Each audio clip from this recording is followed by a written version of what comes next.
Welcome to Let Me Fix This. Enjoy the video. In this video, I will show how to make tuna kimbap at home. First, let's prepare the rice. Cook 2 cups of short grain rice according to package directions.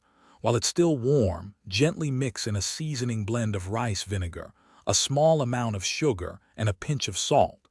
This gives the rice its signature flavor and helps it stick together perfectly for rolling. Ensure it cools slightly before the next step. Next, let's get our delicious fillings ready.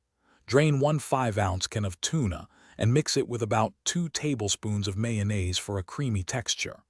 Prepare your vegetables by slicing carrots, cucumbers, and yellow pickled radish into thin, uniform strips. You'll also want to cook a couple of eggs into a thin omelet, then cut that into strips as well. These colorful ingredients will make your kimbap vibrant and tasty. Now for the fun part. Assembling your kimbap. Place a sheet of nori shiny side down on a bamboo rolling mat.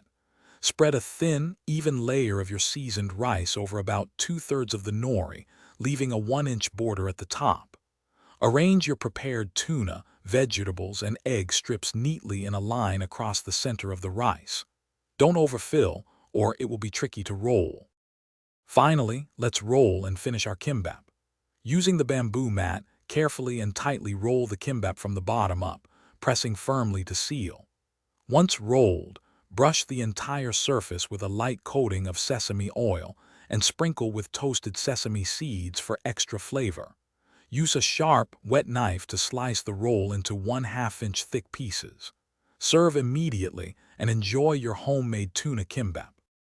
Thanks for watching. If you found this helpful, don't forget to like and subscribe.